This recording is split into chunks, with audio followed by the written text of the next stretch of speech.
This is the VOA Special English Health Report. The International Red Cross movement grew out of the major battle in the unification of Italy. The Battle of Solferino took place 150 years ago. In June of 1859, volunteers from Red Cross and Red Crescent societies around the world gathered in Solferino to mark the anniversary. About 8,000 people met in a torchlit event called the Fiaccolata.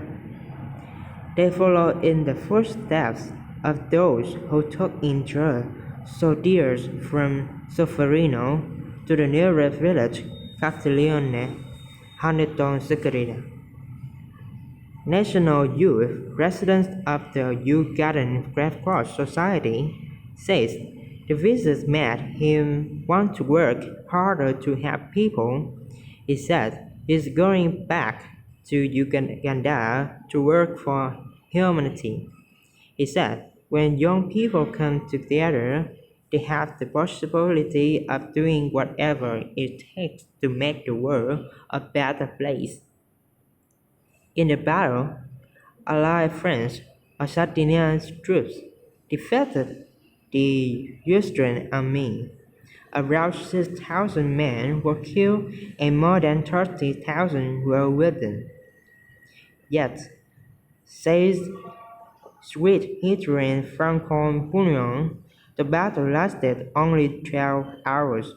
He says which businessman named Henry Dunant was horrified by what he saw. Thousands of wounded were brought to the next town of Castiglione. There was almost no medical assistance. Mr. Dunant saw thousands of men suffering from very deep wounds and left to die without any real assistance. Mr. Bouillon says only Dunant quickly took action. The businessman got local women to provide food and water. He also got them to rest the wounds of soldiers without concern for their nationality. Mr. Dunant lays for a book called A Memory of Solferino. In it, he lost two ideas. One was the idea of voluntary relief society to provide assistance to the wounded or other people. This led to the Red Cross and Red Crescent movements. The second idea was a treaty protecting the wounded and medical personnel on the field of battle. This, explained historian Francois Bouillon, is the origin of the Geneva Conventions. Stephen Ryan is the communication officer for youth and volunteers at the International Federation and Red Cross and Red Crescent societies. He says it's important to get young people involved in volunteer work at an early age.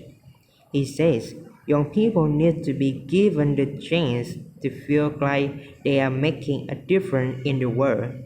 And that's the VOA Special English Health Report.